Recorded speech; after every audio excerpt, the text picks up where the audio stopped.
Brian Grimes, your real estate mentor, back with another action-packed session. We're going to break down deal analysis. So, becoming an analyst for you guys. Now, this is something that a lot of you guys have struggled with. I get your questions all the time. Brian, how do you find good deals? How do you navigate the market?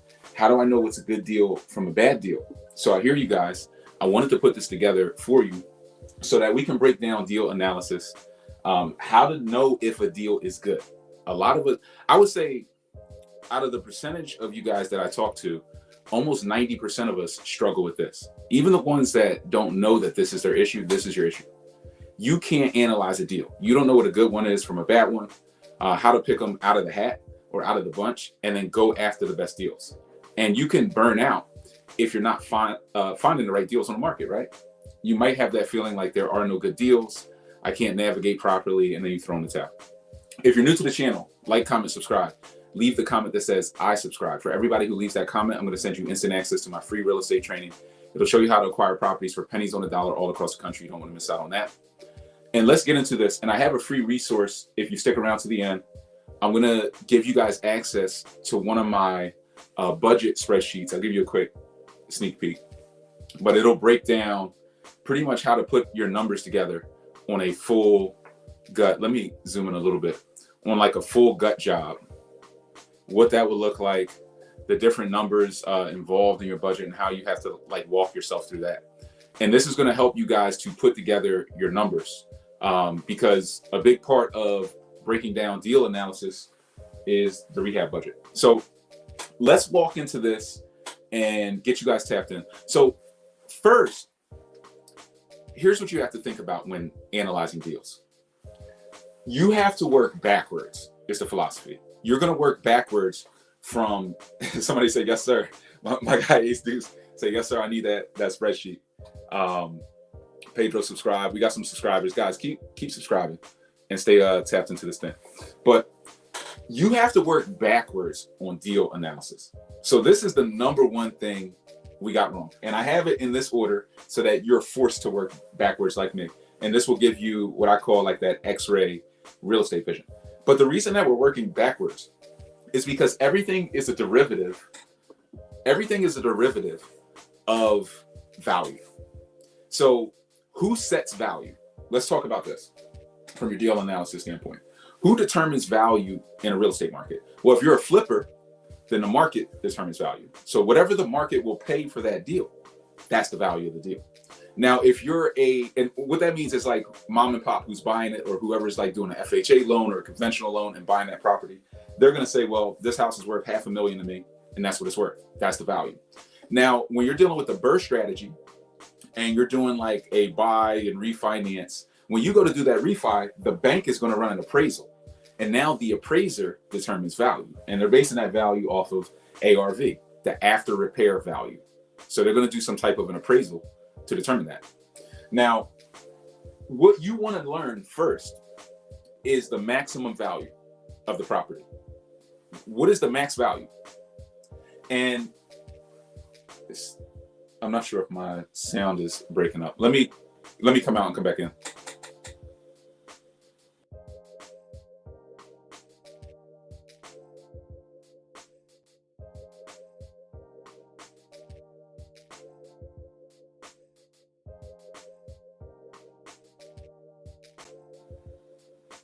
That should be a little bit better.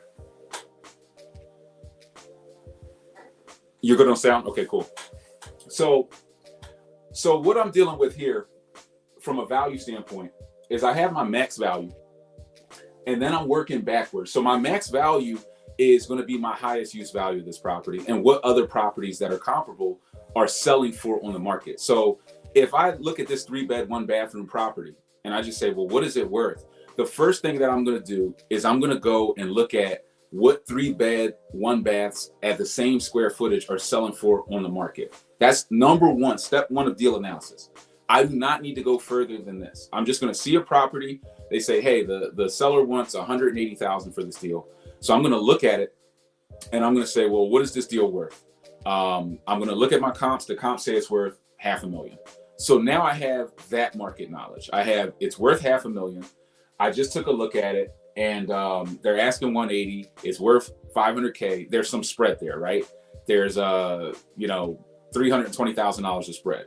So once I have that information, that's always step one of analysis. If I did the ARV on this deal, if somebody was asking 180 for this property, and I look at the ARV, and the ARV is 250K, I'm looking at it as a developer and saying, well, there's not a lot of spread there. They kind of want not necessarily top of market, but they're so close that even if I buy this property and try to renovate it, I'm not going to make any money, because by the time I get some of these fees that we'll get into and some of these different parts of the deal analysis, I already know from doing this over and over again that there's just no meat left on the bone. So I'm looking for a better deal first and foremost with a big spread, what I call the developer spread.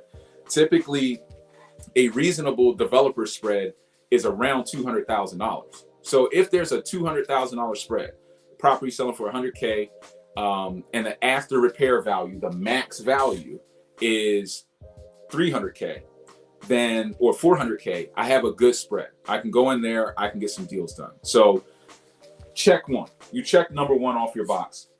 I learned the ARV. Now, a lot of us struggle with ARV, and feel free to drop questions in the chat, in the comment section. Drop any questions as we're going through this. I will stop to answer questions from time to time.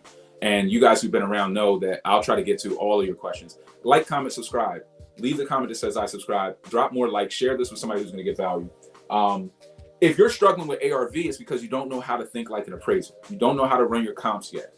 You need to practice, is what I will say. It's more like sports. It's about getting reps in. You're not going to be good at this. There is no like natural real estate investors. There are only people who learn the game and start to, get that stuff done. So they learn the game, they start to execute, they practice, and it builds that perfection on analysis. It builds what I would call market knowledge, where you can look at a zip code, and just by staring at that zip code, you say, okay, 19128, okay, 3-bed, 1-bath, 1,200 square feet is worth 450. And you just know. And when you know, then when you see the deal on the market, or you get a deal alert or something from Redfin, or a wholesaler sends you a property, you just automatically know. You're like, whoa, there's a spread on that. Let me go look further, right? So if you're struggling with this, you need to get into some type of a program. Like we have our mentorship program where we can teach you how to think like an appraiser, how to run comps and all these things. But you do need the skill set, or you can never get to your deal analysis. So number one, why you're struggling, you don't know how to think like an appraiser. You don't know how to run comps yet. Don't feel bad about it. Just get to the knowledge, get the skill set. There's two things in real estate: money and knowledge. The less you have of one, the more you need of the other. So if you don't have a lot of money, you're just getting started, get the knowledge first. Once you get the knowledge, the money will appear. You can raise money faster than you can earn it. So you can go out and find friends who have 401ks, IRAs, or just money on the side that wants to get into real estate, and you'll have the knowledge to help them to tap in. So now that you knocked off your ARV, you know what the property is worth at the maximum level and what an appraiser will appraise it for at the ARV. You can now focus on your rehab budget. So the second part of deal analysis is your rehab. You have to know within general reason what the rehab budget is going to be. How much is this property going to cost to build? And what are the components of a rehab budget that are going to get you to that next level? So there are different types of rehabs. There's cosmetic renovations. There's rent readying renovations, where you're just going in to get this property rent ready. There's buy and flips, where you're doing full gut renovations or heavy cosmetic renovations because you're going to flip the property. So you have to determine, one, what renovation is necessary to hit the ARV that you need to make this deal work. So if you're trying to flip it, you might go really hardcore because you want to make sure the market is going to pay you. If you're going to do a refinance, like a cash out refi, you may cut a lot of corners on your rehab budget and just get the property rent ready, because you know an appraiser is going to come in on that type of a deal.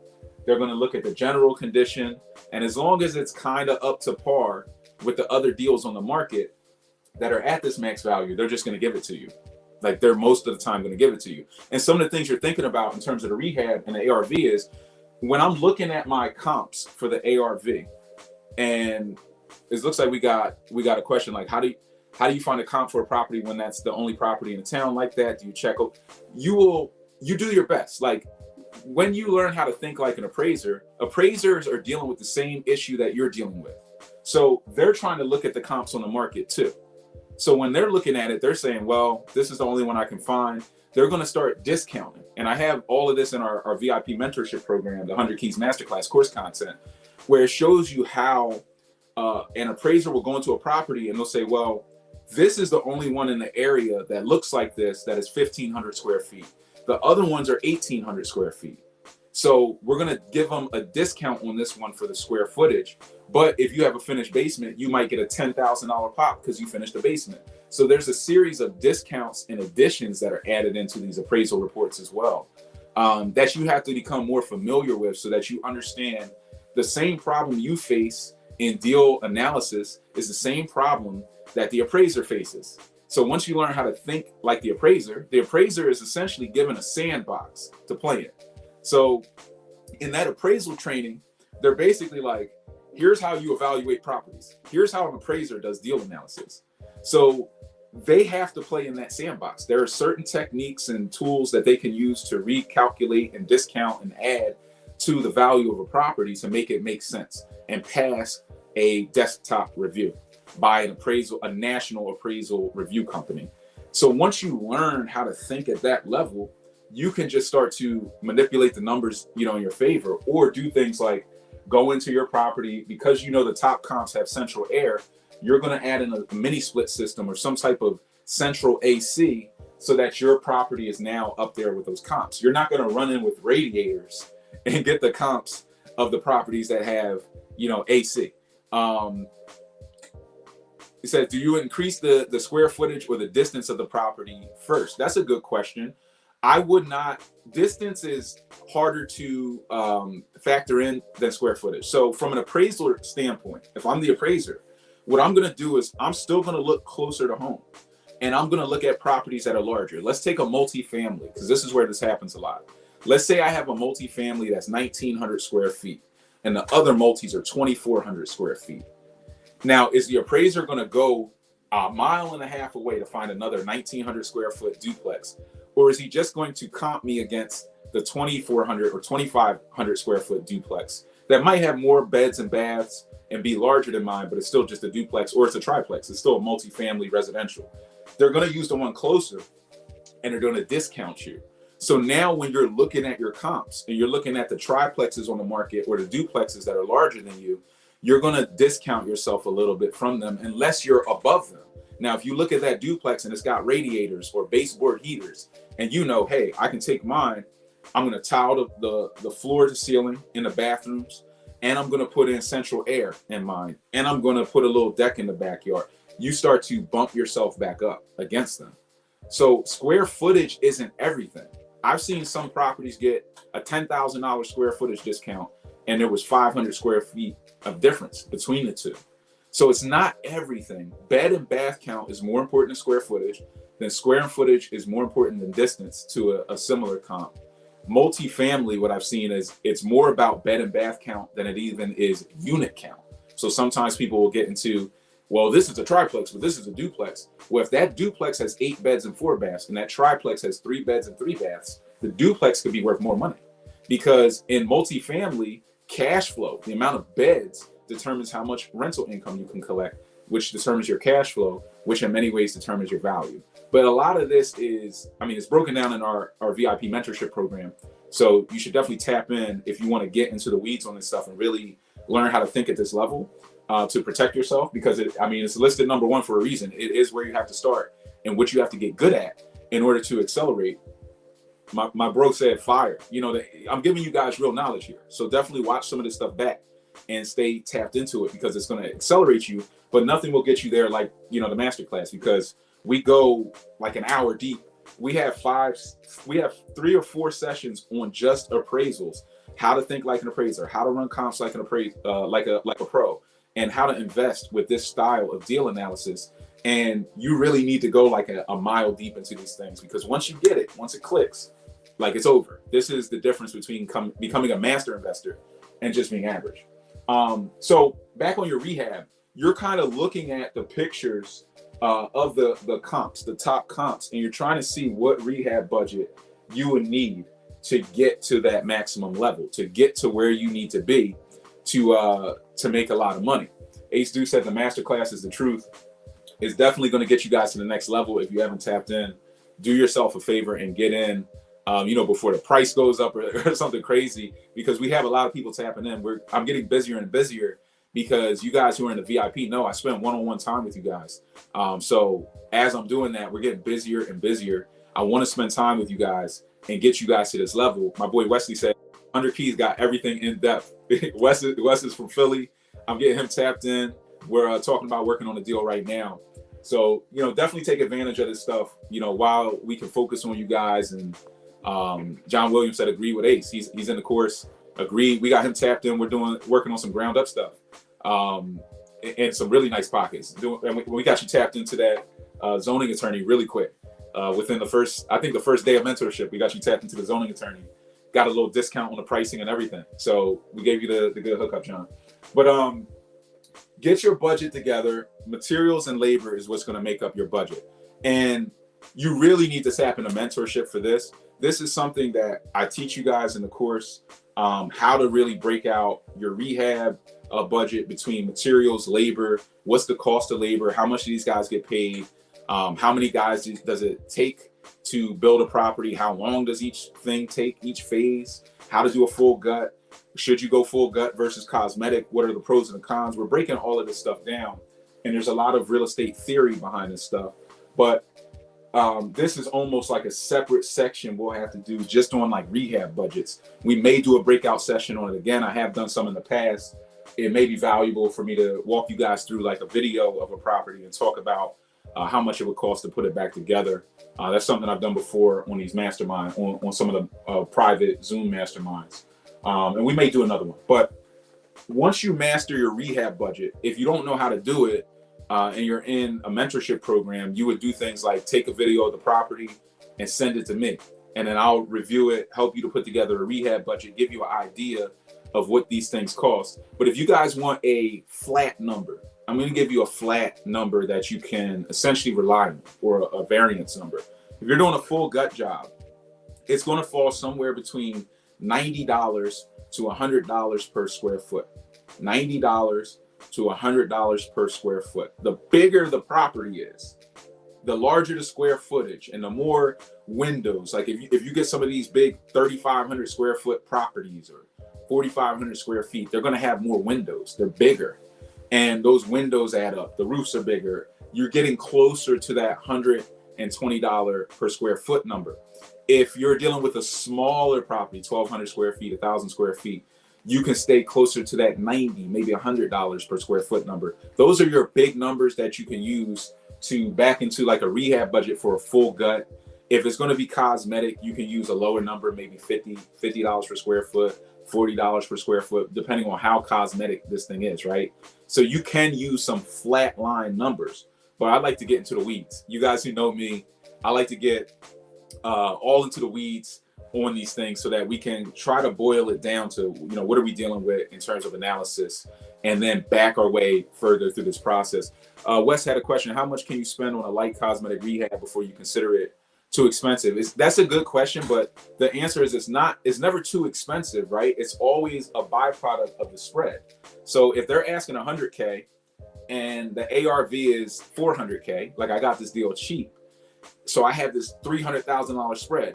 Even if it was 100K to do a cosmetic renovation, it's not too expensive, right? Because I can put 100K into it and I still have 200,000 of equity. So I can go flip that. I can cash out refi if I can rent it for a certain degree of money. So you have a lot of flexibility there. So there's a bit of that. It's not about expense. It's just, does it fit? Does the budget and everything kind of fit into the deal? Does it all make sense? Because if let's say you buy it for 200K, the rehab budget is 75K and the ARV is 290. That doesn't make sense. Or if you bought it for 200K and the rehab budget is 40K, so it's very cosmetic, but the ARV is 250. Deal doesn't make sense. Numbers don't make sense. So it's just about backing it into the deal. Once you back it in, which is why I like to work backwards, right? I got my ARV. I know what they're asking. I got my rehab budget. Now, if I'm looking at these two, points, my rehab budget and my ARV. And I say, okay, buy for 100, ARV 400, rehab 100. There's a spread. Then I keep going. Like I keep going. So now the next question is, what are the as-is comps? So these are two levels of thought, right? There's the max ARV, the after repair value. Ace Deuce said reverse engineering. Exactly. That's how we get the greatness. Don't try to reinvent the wheel in real estate. Reverse engineer your greatness. Reverse engineer a process that somebody is all... Here's the fastest way to make $1 million. I was watching a podcast, right? And he said, you want to know how most highly intelligent people make $1 million by copying. They copy their way to their first million. So they copy the strategy or the success of somebody who's already made $1 million doing something. So they copy their first million by just doing the same process. Then once they get the million, they start to iterate and make minor changes to kind of add their own flair to it to see if they can surpass the success of the person that they copied, right? So some of us, we want to be so smart that we think we're going to wake up one day and just, I'm going to create something new. Everybody's going to love it. I'm going to reinvent the wheel and it's just going to fly. But because you haven't made your first million yet, you don't even have the capital necessary to truly fund that dream, fund that operation. You guys should copy yourself to the first million. Copy real estate and different strategies and reverse engineer your way out of the 9 to 5. Once you get there, you'll have the free time and the energy to go higher and get to the next level. But it's definitely that. So this is a good question, Pedro. And Pedro just tapped into the 100 Keys Masterclass as well, the VIP mentorship program. Isn't price per square foot dependent on the market location? Labor is more expensive in some markets like California to a degree. So labor, GCs charge differently depending on the area. But what I found is what they pay their people is almost identical. So you could go to even to California and say, well, what are they charging to frame the house? They might charge you 50 grand, but they're still paying the subs $200 a day or $185 a day. The guy who's actually framing the house, because there's the master foreman who's instructing the guys and inspecting the work. Smack a guy on the back of the head. Don't do that. Move this, fix this, put this here. But the guy who's doing the framing, he's still getting $150 to $200 a day. That's how he's getting paid. And you need that knowledge. You need to know what the people are getting paid, because that's going to allow you to negotiate like a pro. That's going to allow you to go to the GC and say, look, I know you're trying to make money, but come on. I mean, you're paying these guys $200 a day. It's only going to take them 2 weeks to frame the house. So if there's 5 of them, that's $1,000 a day. That's $15,000 in labor. The materials cost $12,000 to $18,000, depending on the size of the house and all these things. So now you have the number is, okay, the actual cost of this is $14,000 plus the $12,000. That's 26,000. So if they're trying to charge you $60K to frame it, you need the vision to be able to see that. So what I found is the cost of labor, the cost of materials is national. The cost of labor, in terms of the real cost of labor, in terms of what you pay a laborer, is actually very similar in market to market all across the country. It's very similar because it's very close to what commercial contractors pay. There's just different markups in different areas because they know people have money. So if they go in LA or California, they're like, people got money out here. I'm going to double charge them. I'm going to pay $30K to my subs for the cost of labor and materials, and I'll just double it up. And they know people will pay because they don't know any better, because they're not in the 100 Keys Masterclass and they don't know the cost of labor and materials or how to break it out. They don't know. So I want you guys to be in the know. Can there be different variances in cost? Sure. But these numbers are, you might be closer to $120 per square foot in a place like California. But if you're going way over that, you're going to know that they're just upcharging you. And as you get better at the game, you're going to be able to negotiate directly with subcontractors at subcontracting prices and get to closer and closer to the best price. That's where I want you guys at master level. I don't care about surface level investing. Surface level investing gets you surface level results. Master investing is about education, X-ray vision, being able to think like the top players, your foreman, your lender, the architect, the engineer, the appraiser. When you can think like them and reverse engineer all of their processes, you can get the best pricing you can control your jobs, control your money, and then make more long-term. Because at some point, it will click that for everybody, that your GC might try to charge you a lot in the first deal, but as you get to deals 3, 4, you go back to them and say, look, I'm bringing you a lot of value, bro. I need the real pricing. I already know you're only paying these guys $200 a day. So we got to do something with this price because I'm giving you a lot of volume. Or I'll go to the next guy. But when you start talking to people like that, they know you know. It's kind of like a secret society type of knowledge where once you start talking like that, they're like, how do you know I pay these guys $200 a day? You're in their head now. And they're like, whoa, so he knows how much I'm making. I gotta do something different here. You know, it kind of gets into their psyche. So I'm kind of teaching you guys that game at that level so that you guys can go out and win. In the 100 Keys class, BG helps you learn how to be the GC yourself to cut the fat. Exactly. We're trying to trim the fat here. We're trying to make you guys the masters of scale. That's why it's the 100 Keys Masterclass, because I want you guys to get 100 sets of keys, 100 properties. I don't care if you do it in a couple years or you take a little bit longer. You guys can all do it faster than me and get to that next level. But guys, like, comment, subscribe, share this content with somebody who's going to get value. I know somebody's going to get a ton of value from this. You guys are already getting value from this. So definitely share this, pass the knowledge. Don't be stingy with the knowledge. I could be stingy with it, but I'm here giving it to you guys for free on this live. Make sure you guys also pass that along to somebody else. Could be friends, family that you want to see do well in real estate and break free from the 9-to-5. Share the knowledge with them. Get them out of the rat race. So as is comps, and we'll get back to the Q&A. Keep dropping your questions. These are good questions, guys. As is comps is the next level. So once I know the ARV, I kind of have my rehab budget. I know there's a spread. Now I'm getting into as is comps. As is comps is, okay, well, they're trying to sell me the house for 100K. What are other houses in this as is condition selling for? So now I'm looking for comps of properties that are beat to hell. Like if I'm doing a full gut job, I want to see the comp on the property that was a shell and what that sold for. So now I'm going to set my screen. Instead of trying to screen out, I don't want to see anything that sold for 250 or less. I just want to see the top of the market. Now I'm going backwards again. I don't want to see anything that sold over 200,000. Show me what the shells are selling for. Everything that's selling for $150 or less, that's at the same square footage and that is in as is condition. What have those sold for? Because this is going to let you know how far you can negotiate on pricing and if you're getting a good price. So one of two things is going to happen. You're either going to look at that sales price and they say, hey, I want 100K for it. And you're going to look at the market and be like, whoa, the as-is comps are selling for like 150. This is a steal. Or the as-is comps are selling for 60K. They're crazy thinking I'm going to pay 100K. I can definitely push them down to at least 75 and increase my profit spread, right? So you have to start looking at the as-is comps until you get a feel for what other people will pay. Now, as your knowledge increases, you don't need to do this step.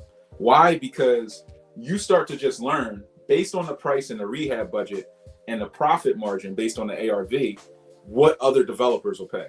I pretty much know, and people who are in things like my Boots on the Ground program where we build houses for you, or even in the masterclass, people know I've done things like said, hey, if they don't take our offer, whoever buys it at that price they want is not going to make money. They're going to lose, guaranteed, because I know they can't rehab it at a budget that makes sense and that is going to allow them to make a profit because the acquisition price is too high. So start here as you're newer and look at your as-is comps. But as you're doing this type of analysis on every deal, what you're building is a mental Rolodex. So now when you see a deal, here's what I want you guys to realize.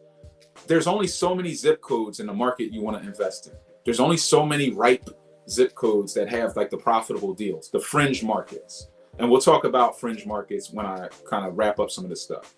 As we get into fringe markets, my guy JR Chris said, 100 Keys is the best program. I mean, it teaches you guys everything. Been studying this info, it's invaluable. Like, people are getting a lot of value out of this stuff. And I really appreciate you guys for sharing the feedback because other people need it. Everybody thinks, I mean, look, there's a lot of talking heads out there, right? There's a lot of nonsense. There's a lot of non-genuine people who don't really help you.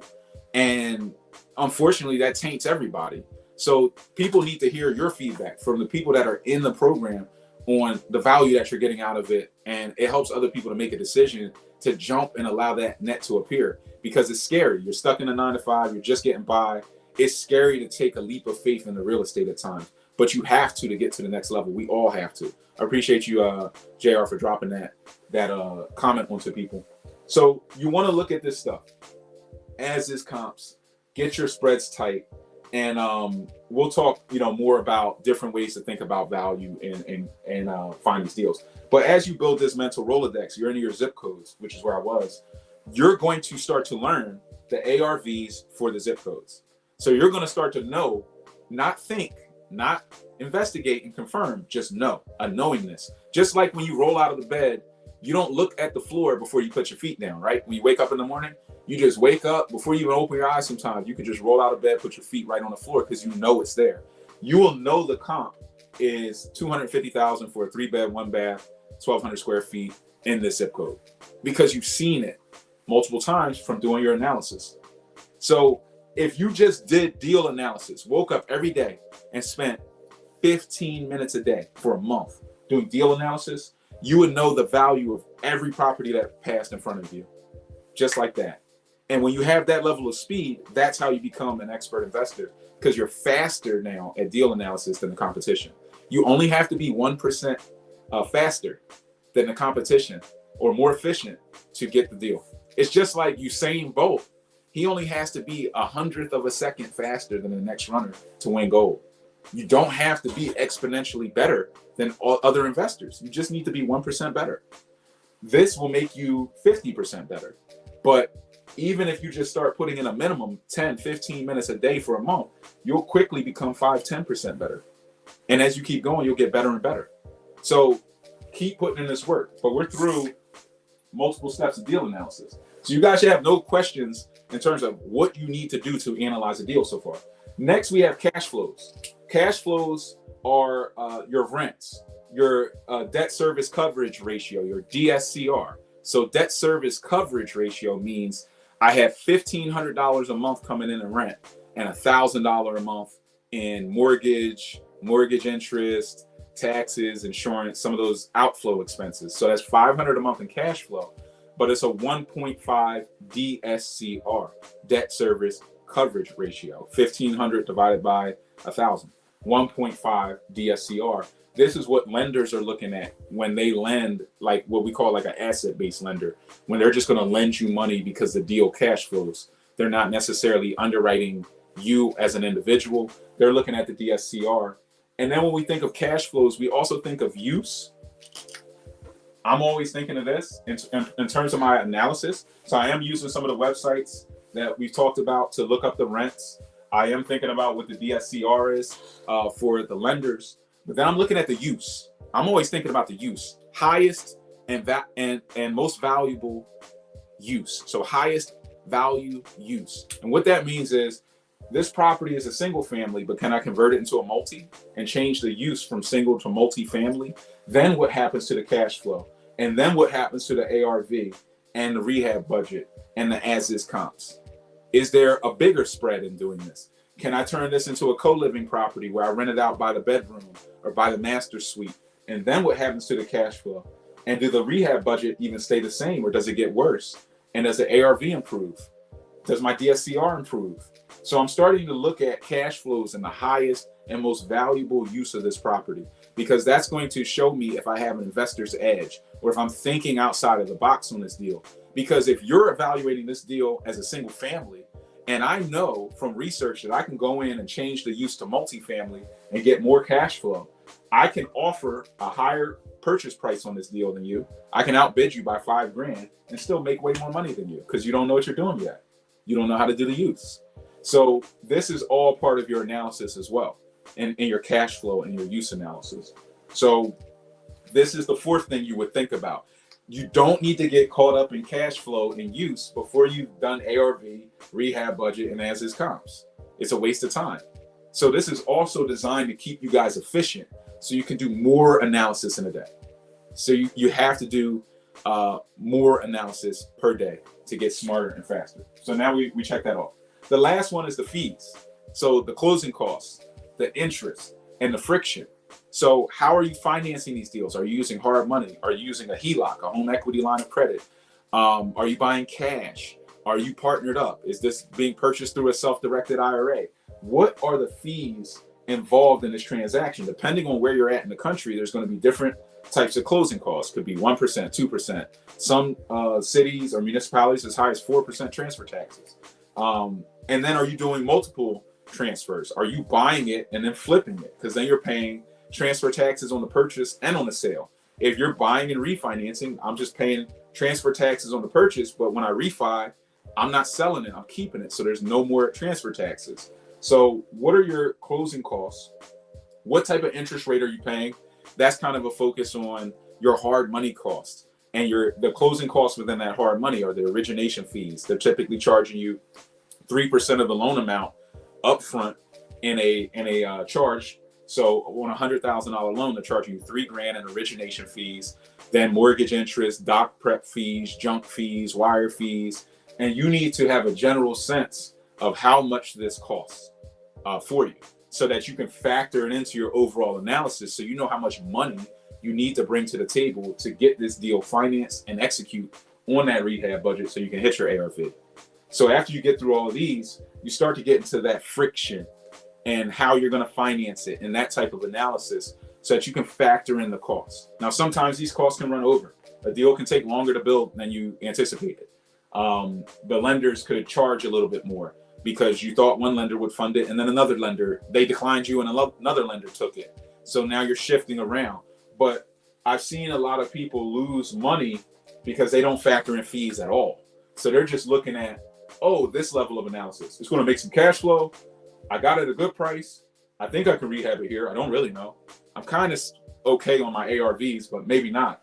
But then they don't factor in that it's going to cost them $30,000 worth of fees. So they were expecting to do a $50K flip, and then they flipped the deal. The ARV is lower, and the fees that they never factor in at all were $35,000. So instead of a $50,000 spread on profit, they only had a 15, and then that got wiped out because they don't know how to think like an appraiser. And they were thinking that this was a different type of deal when they really should have been focused on what the market would pay for it, because it's a flip. Not necessarily just the comps, but kind of where the market is allocating its value. So guys, we just rocked that in about 40 minutes, 30, 40 minutes. This is your 5-step process for deal analysis. Is there more involved in deal analysis? Absolutely. You know, I go, like I said, a mile deep into this stuff. So there's definitely more wrinkles, more than we could cover in 40 minutes. But this is enough game to lace you up. This is all this is over a decade's worth of game, right? So this can lace you up and at least give you the high level process of how you need to think, and in this order, work through each level of deal analysis. And as you do this more and more, you definitely should watch this over again, or tap into the 100 Keys Masterclass if you want to fast track and really work one-on-one, on this stuff and get you to that level. But as you work on this more and more, you're going to accelerate. You're going to find yourself getting faster and starting to think ahead of the competition, because they're not doing any of these steps. They're just looking at deals and saying, I don't know what anything's worth. I have no clue. And maybe real estate's not for me. I'm going to wait out the market. And believe it or not, I've had people tell me, I'm going to wait out the market. I'm going to wait this thing out to see if the market's better. And I start working with them one-on-one, and I'm like, bro, you don't even know what an ARV is. You don't even know how to do analysis. So how you have to answer this question. How could you wait out the market if you don't even know how to analyze the market? What are you waiting out? You're waiting yourself out. What you need to do is learn analysis. When you learn analysis, now you can navigate the market. And that's what a lot of us are missing. There are no good or bad real estate markets, really. There's only markets, and people who know how to navigate markets and people who don't. Because the market's always ebbing and flowing. If you heard the phrase, you can never step into the same river twice, because it's flowing. It's always different. The market is just like that. It's always moving. So what you need is multiple strategies, which is why we teach you not one thing.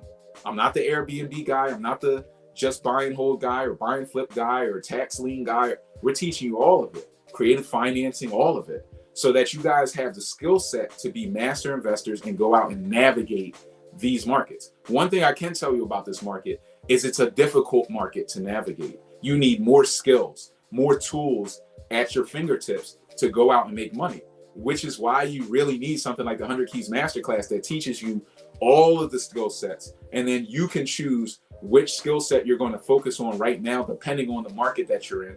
Another tool might be investing out of town. If you're in a place like California that's priced out, go invest on the East Coast where the real estate's cheaper and the taxes are lower and the cost of renovation could be lower at times because the properties are row homes and they can be put together easier than a freestanding home.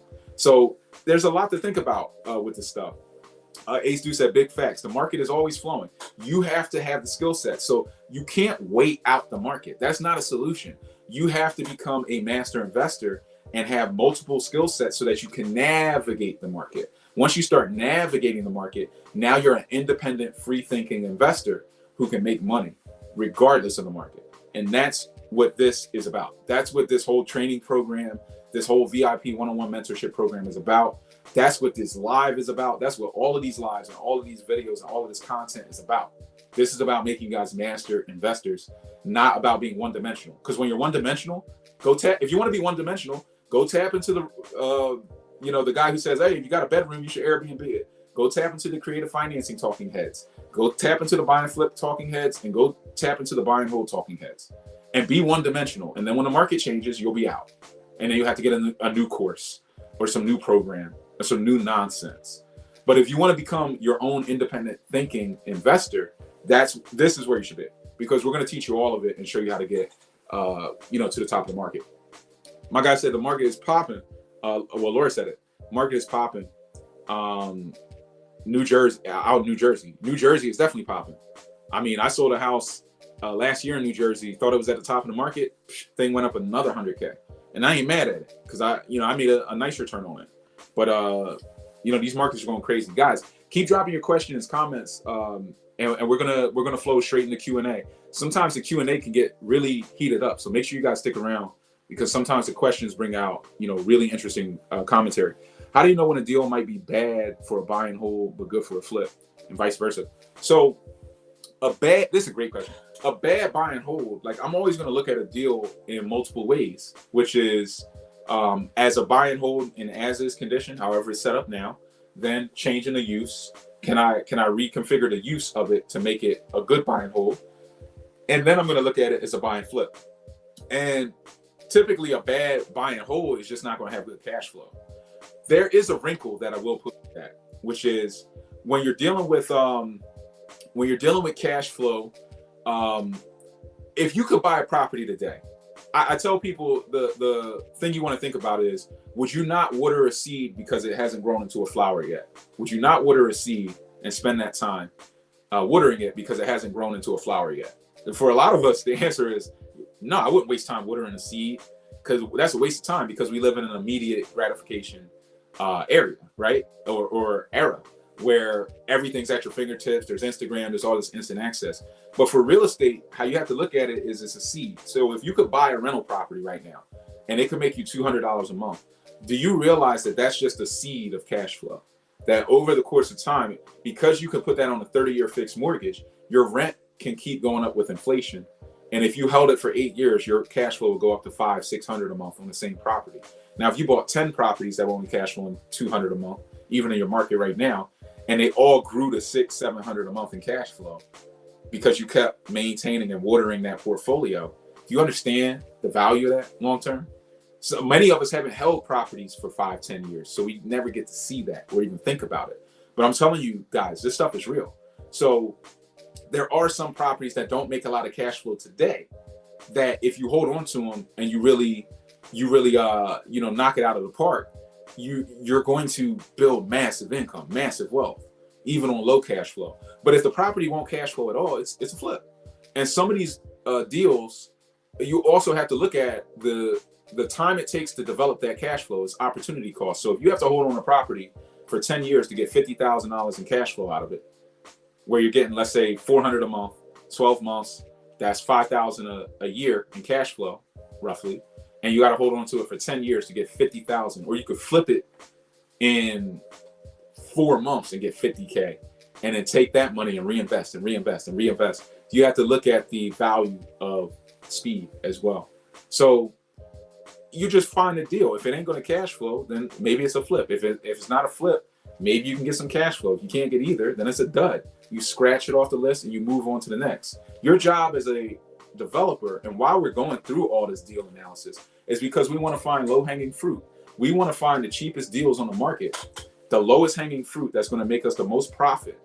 We want to find the most profitable deals. So we go through this process to find the most profitable deals. After those deals get dried up off the market, we'll go to the next most profitable deals and the next and the next. So this is just that process that you go to find the best value in the market at all times. These are good questions. Jane says, that was me. Great stuff to learn. Losses and lessons. Keep going. You definitely have to keep it, moving out in this market. You have to keep it moving. Here's a question. How do you set comps in a neighborhood that's run down and you have interest in several of the properties sitting there? Well, this is interesting. Like, I know some developers that would buy 10 properties within like 2 or 3 blocks and then flip one. They flip one for 200, 210, and it creates comps for all the rest of the portfolio. So then they go and refinance out on the rest of the portfolio based on the sale of that one asset. So if you control a lot of properties in the area, you can create, comps and create value for your portfolio, which is outside of the box thinking. But how you set that's how you set comps or create comps in a neighborhood that's run down. But outside of that, what I recommend, I wanted to get into this anyway, so this is kind of leading us. People ask me this question all the time when doing their deal analysis. They say, Brian, you talk about investing in the C class all the time. How do I know the difference between A, B, and C class? And I answered the question multiple times, and then I kind of sat and thought about it. And the A class and the C class are actually connected. You would think A class is connected to B class and B class is connected to C class, right? In terms of a straight line thinking, because human beings are wired to think in straight lines. But the reality is A class and C class are connected. If you think about any neighborhood where there's gentrification, where is gentrification happening? Where is the market turning very rapidly? In the C class, right? That is gentrification, isn't it? Where, oh, this neighborhood used to be really rough. Now all these people are moving in, all this money is moving in, and it's changing. How is that happening? Because that C-class market was on the outskirt. It was right next to an A-class area. It was right next to Center City, and this was the next neighborhood, and the people got priced out of the A-class, jumped right into the C. So when I talk about C-class investing, I am talking about investing on the fringes of A-class markets. B-class is actually off the beaten path, kind of off on its own in more family-based areas where people have stable jobs, they work for the city, they got pensions, they don't make a bunch of money, they don't make a little bit of money either, they're comfortable. That's the B-class. And the B-class is very stable, you can make good money there. But you make more money investing in the fringes of the A-class in the C-class neighborhoods, but not in the deep hood, but on the fringe of the A-class activity. That's where you're gonna make your most money.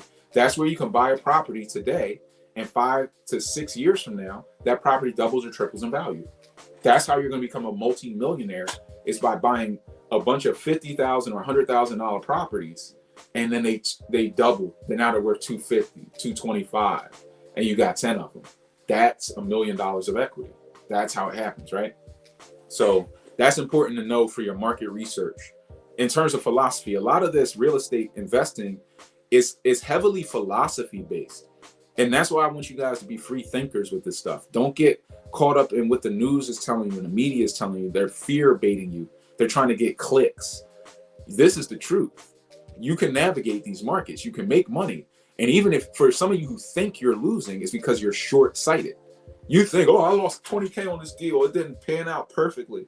You're not thinking of, if you just hold on to it, in 10 years, the value is going to provide you and your family, and that the rents are going to increase with inflation, and all this stuff's going to happen. You're going to get tax write-offs, and you're not really, you don't have the vision yet to really view this game holistically.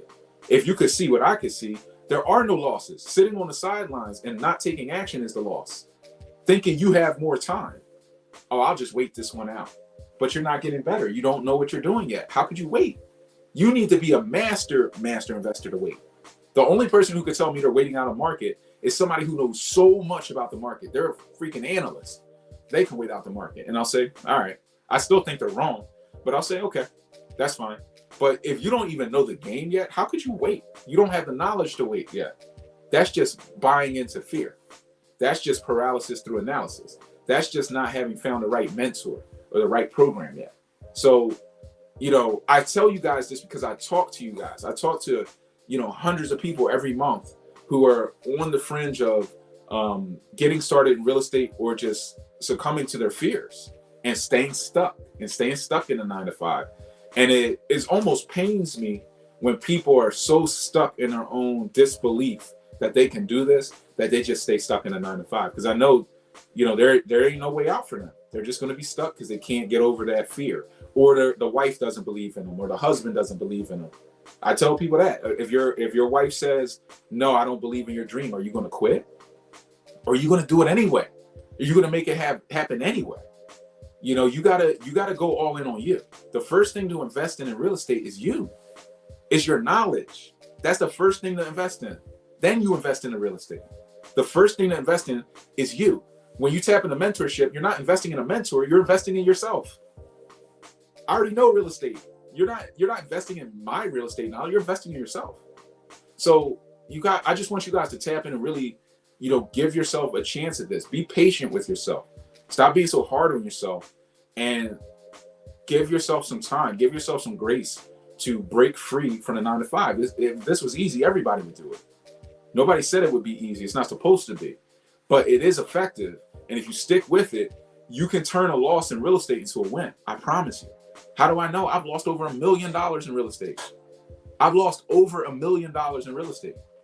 Proudly, I might get a freaking hoodie that says that, and I'm still here. And you can overcome those losses. And that's why this game is beautiful. There's not many games like that, but you can overcome it. You don't have to stop. You don't have to quit. You don't have to give up. You can overcome any loss in real estate because it's that type of game. Once you get it right, boom, it's over. You can cover everything and then go to the next level. But mentorship is cheaper than the School of Hard Knocks. We said I definitely want to learn my own strategy to do what I got my eyes on. Learning it is my first step. Knowledge is always the key. Pete said, jump in a net and a net will appear. That's what my mentor told me. One of my favorite things my mentor gave me in my early 20s. He gave me a picture book. There was a guy standing at the top of a mountain and he's looking down, but he's so high, the mountain's so high, there's just clouds below him. He can't see anything. Can't see beneath the clouds. And it said a couple of words, jump and a net will appear. The net is so low down that you can't see it. It's beneath the clouds. But you have to trust that it's there, and that if you take the leap of faith into your dream, that net will catch you and bounce you back up, propel you to higher levels, like a trapeze artist, right? That net is there. It's going to catch you. That allows you to soar. So you have to jump and allow that net to appear, but you can't see the net until you jump. It won't appear until you take the leap of faith. Wes said it too. Jump in the net will appear mentality changed the game for me. This changed my life, guys. This changed my life. Buying into these mentalities that my mentor, who was far more successful than me, gave me. And it's like, oh, I get it now. I understand what's holding me back. It's me. It's me. It's not the market. It's not the game. It's not anybody else. It's not my family. It's not my upbringing. It's not my 9 to 5. It's not my boss. It's me.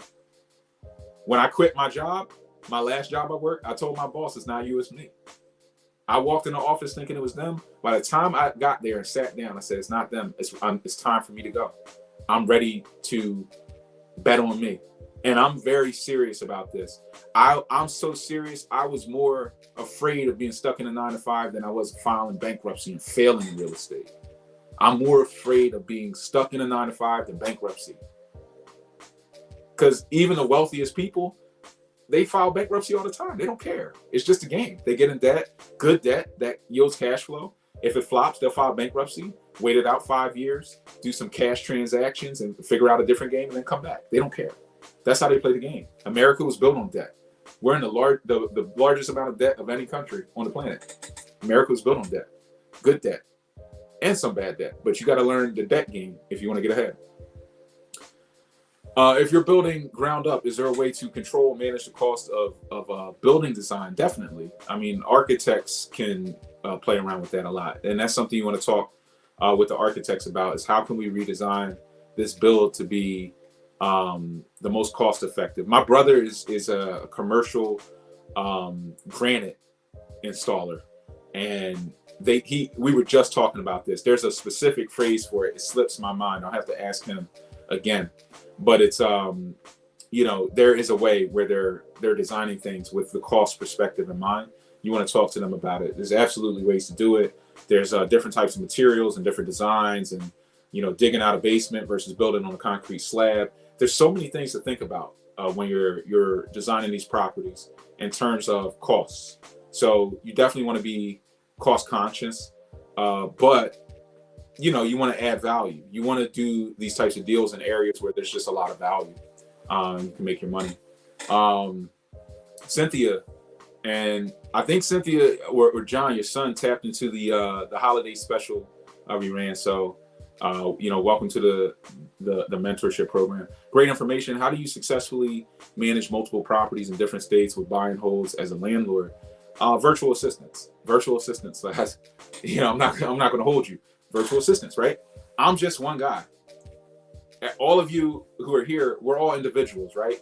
We all have the same resource, right? 24 hours in a day.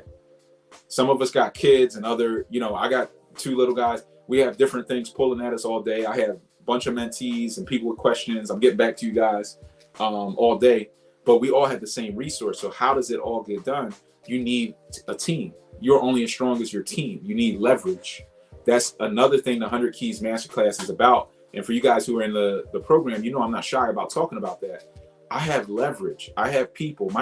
I beat people because my team is stronger, not because I'm arrogant and think I'm a better investor than everybody. But I have more leverage than the average bear. I don't do this alone. Ownership of real estate is a solo sport. You should own your real estate alone because it's easier. And I'm not going to go on a partnership rant, I promise. Maybe I will, but I'm going to try not to.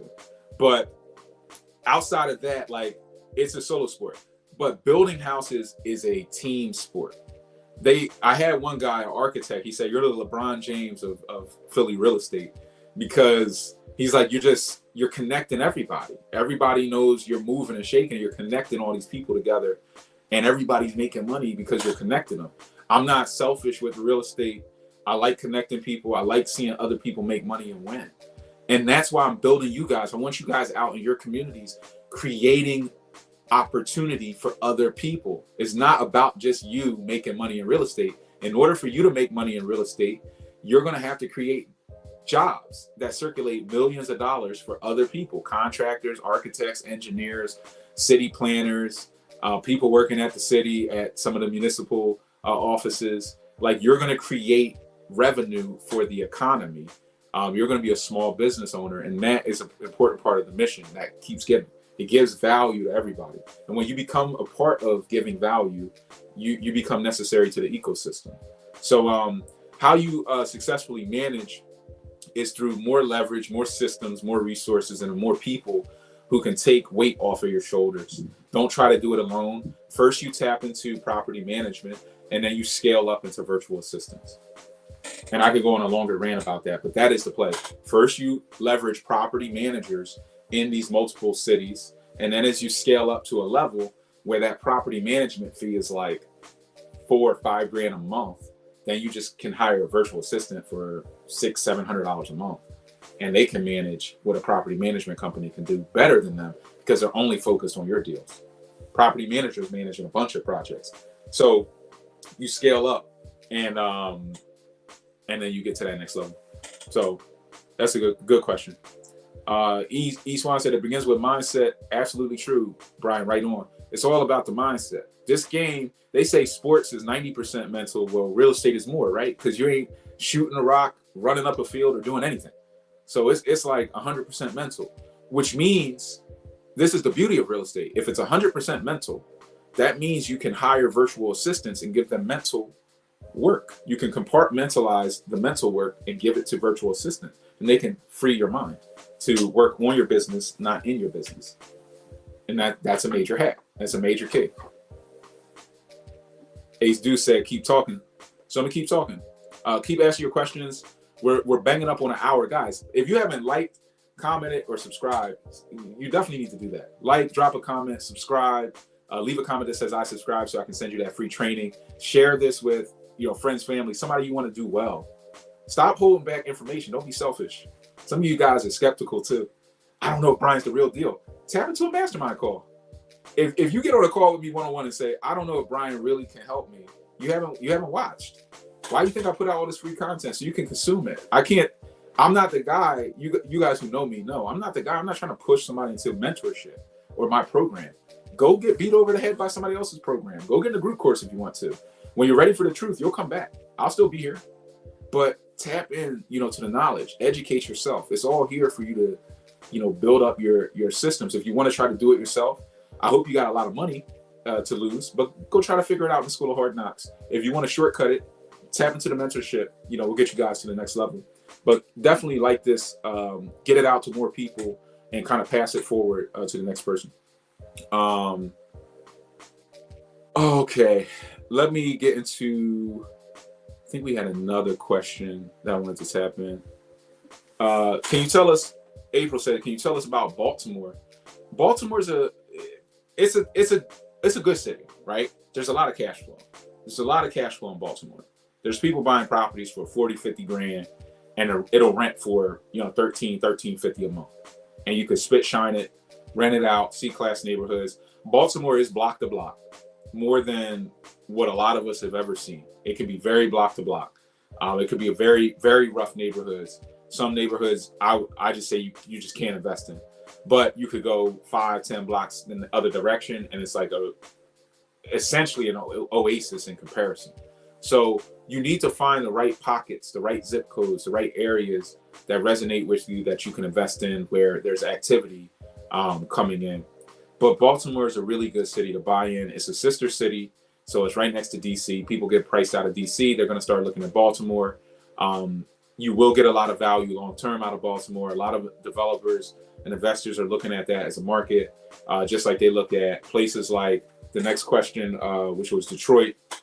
Places like Detroit, places like Cleveland, places like Buffalo, New York, and parts of upstate New York, where there's a lot of cash flow. There's parts of, I think, Springfield, Massachusetts, I was looking at. A lot of big multis out in Springfield, Massachusetts. A lot of big multis out in Springfield that you can go out and full gut renovate and make a lot of money. A lot of big multis in St. Louis, like a lot of opportunity in places like Arkansas. There's real estate all over the country. And that's why I'm so big on investing out of town. Don't set up barriers. Like I had a guy tell me, he's living in rural North Carolina, and he's like, well, I want to invest in Charlotte and Raleigh, but I'm an hour and a half away and it's a hurdle. And I'm like, why is that a hurdle? Why don't you just hire a college kid? There's 200,000 college students in those parts of North Carolina. Why don't you just hire a college student, pay them $20 per site visit, let them go look at properties for you and be your eyes and ears? Like, why create hurdles that don't exist? This is 2023. Tap into the technology, get to the next level. If you're going to invest only physically, where you can physically go and see within 10 minutes, you might as well have been born 50 years ago. You might as well have been alive 50 years ago at this same age when there was no technology. What are you doing here? You're a dinosaur. Like, tap into the tech, get with the times, and invest out of town and leverage the systems. If you don't know the systems, just tap into the masterclass and get them and get laced up and then go and do it. Get one deal. I just helped a couple from, where were they from? They were from down south, I want to say Louisiana. They got a deal up in Cleveland. They closed on a duplex up in Cleveland, 80K. They're cash flowing. There's markets all over the country that you guys can tap into. If you want me to build houses for you in the Boots on the Ground program in Philly, then tap in. We are going to be, by the way, for people who are interested in that, we're going to be shutting that down very soon for new applicants and just creating a waiting list, because we're pretty much at capacity on that program. So we're shutting that down like within a matter of weeks. If anybody's interested, you definitely want to get with me quickly, because the Boots on the Ground program, we can't serve everybody. I can't build houses for everybody. So for the people that are in, you're really lucky to be in and have a shot. And for the people that are out, if you want to get in, definitely reach out and kind of however you got here, shoot me a text, email, and try to tap into that thing. Let's see if we have any more questions. Life in 60 Seconds said, Brian, I'm ready to jump. I sent you a message on Insta. Yeah, definitely tap in. However you guys got to get to me, however you got here, Instagram, Facebook. We're on LinkedIn live right now. Text me. I'm sure you guys got texts with alerts to this stuff. Text me back and just just tap into this stuff. Wesley said, I know you don't want to go on a rant about it. I think he's talking about partnerships. He's egging me on, guys. And you guys know I'll go on these rants. But you might as well speak on it a bit. Partnering with a friend or two to purchase an investment property. What are the major pros and cons you see in that? All right, look, there's a difference between syndicating. So doing a quick syndication, like, hey, we're going to come together. We'll put our money together. We're going to buy these 3 properties. We're going to execute on them. And then we'll see how we feel. Versus there's another level of, hey, we're going to start an investment company together. We're going to put our money in.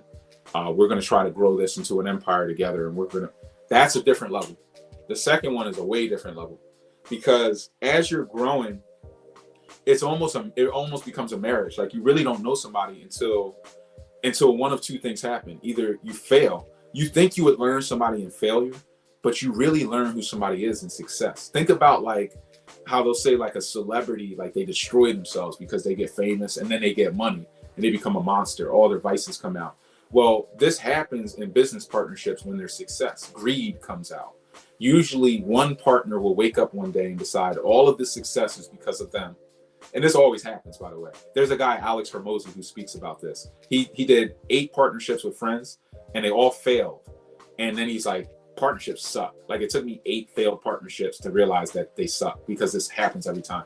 But one partner will wake up and decide everything's because of them, because their ego's inflated now with the success. Everything's because of them. And they no longer need the other partner. So they're going to try to screw them over, steal from them, cut them out, do something, whatever, unethical, or just be annoying because they think they're smarter. So now they're going to argue with everything. And at times you can start arguing about the real estate more than the stress of actually dealing with the real estate. And there's a lot of drama with just the real estate. So the partnership can become a distraction. And when you're new to the business, I get it. You don't have a lot of money. You think like bringing on some other person is going to lessen the burden. There's more people to do the work. It's safer. But mentorship, think about the cost of mentorship versus a partner takes 50% of all your profits and they create drama and they barely know what they're doing anyway. Versus if you got in a mentorship, it's better than any partnership. It's better than any partnership will ever be. They don't take any of your profits. They're there to watch your back. They have way more knowledge than any partner you would partner up with will ever have. And it's just a better way to go, guys. But some of us have to learn the hard way. Now, with the syndication, I would say that's fine if you're just going to ice it out, do a couple deals, and then it's done. It's just kind of ink like, this is what we're doing, the end. But it's when you try to scale it into a full-fledged company and operation that it can get hairy and dicey. If you're doing that, you definitely want to get with me so that we can talk about how to structure your partnership agreements, all of your contracts with your partners, have the right litigation type of attorneys review that stuff and keep you protected before you ever get deep into business. No matter if it's your own brother, you want a lot of this stuff ironed out. A lot of people will hire the litigation attorney after everything goes to hell. You have to actually hire them before. Even if you have to drop some money on it, it will keep a big drama from happening. So that's a little bit of my rant. I could go longer, but yeah, I mean, heck, if you guys watch one of these lives, I'll probably go on a partnership rant on 50% of them. So just watch more lives if you want more partnership rants. To get in on community development project where several things are being established, what type of things do investors need to have to make a profit in that, if that's how it's done? Community development, you need a lot going for you. One, you definitely want to have crews. You want to have a construction arm, because that's what these community development funds are looking for.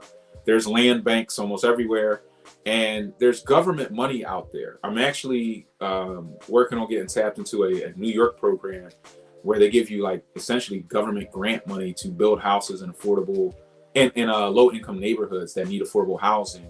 And I'm going to be working on getting tapped into that and building some affordable housing for people. But they give you the grant money. But what they're looking for is people with development experience, right? People who can build houses, because that's what people don't know how to do and don't want to take on.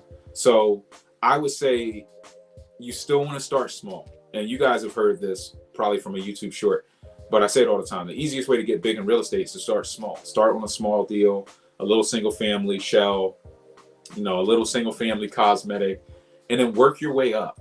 Don't try to start big on this big 20 unit community development project. And you would get paid, by the way, to answer that question, you get paid off a developer's fee. You can charge like 10 to 15% developer's fee. If it's a $5 million project, 10% of that, $500,000. 15% of that, 750,000. Might take you, a year or two to execute on it perfectly, get it sold, or do whatever you're going to do. So that's how the developers get paid off that stuff, is off of the developer fees. But start small, and then take the lessons you get from the small deals and apply them to the bigger deals. You'll make less mistakes on the bigger deals and be more profitable. But don't try to start too big. Don't try to start too big, because you're going to make a little mistake on a big deal. It's going to cost big money. You're going to get wiped out of the game. And that's it for you. That's all she wrote. So that's my best advice there. Joe Jackson, Jackson 5. If an underwriter asks you how much experience you have in real estate, how do you respond to that when you have only purchased your personal home and rehabbed several homes for others? When you talk about the homes you've rehabbed for others, I think that's a great way to start, is to say, look, I do, home renovations. I've done them for other people.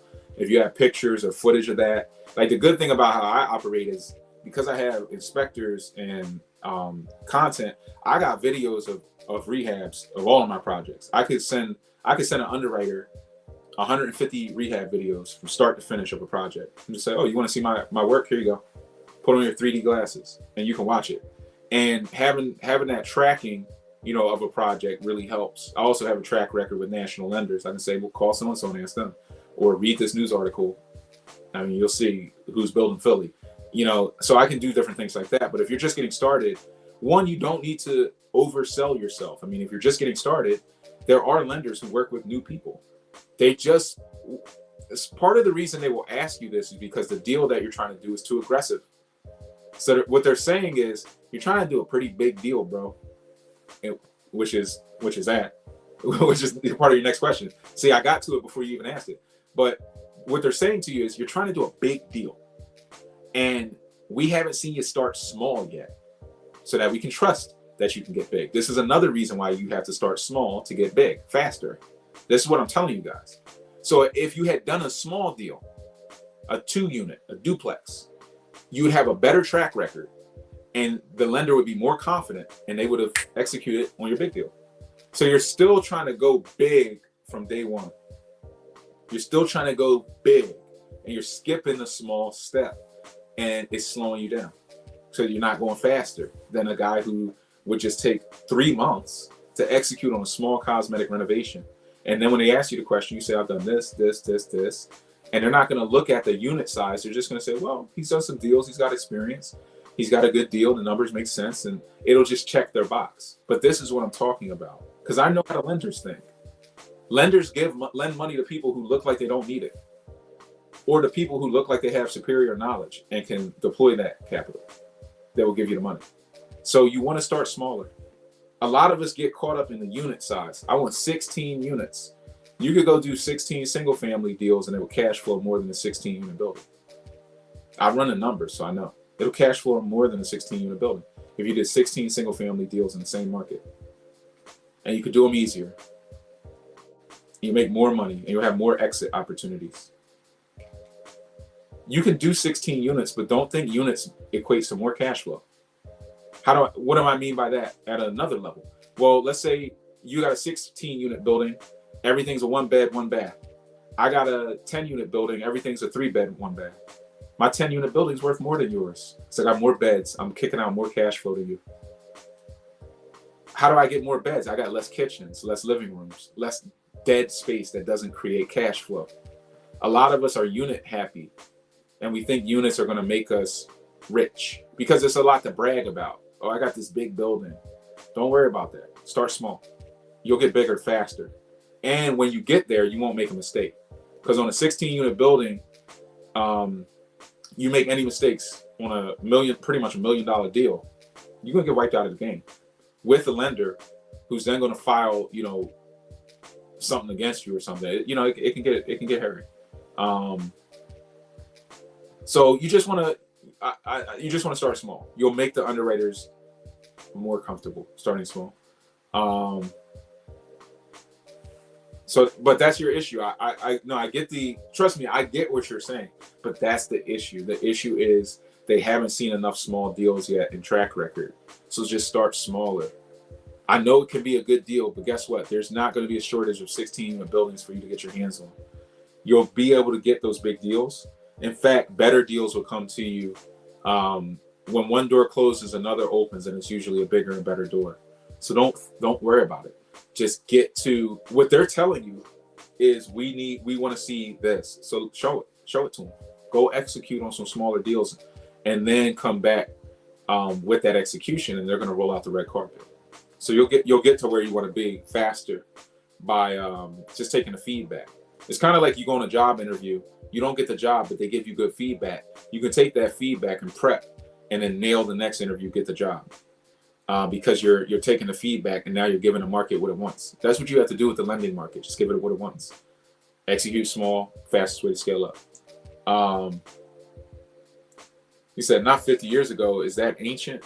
I guess so, huh? No computers then. There weren't computers. There were computers, but I wouldn't really call these things computers.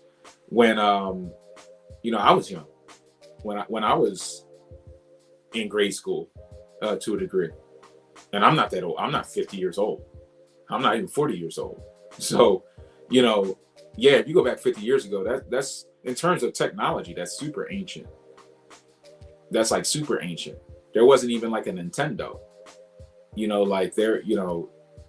wasn't even Atari. There wasn't anything. So, the technology is here so that we can tap in at all time levels and make ourselves wealthy, whether we're investing in town or out of town.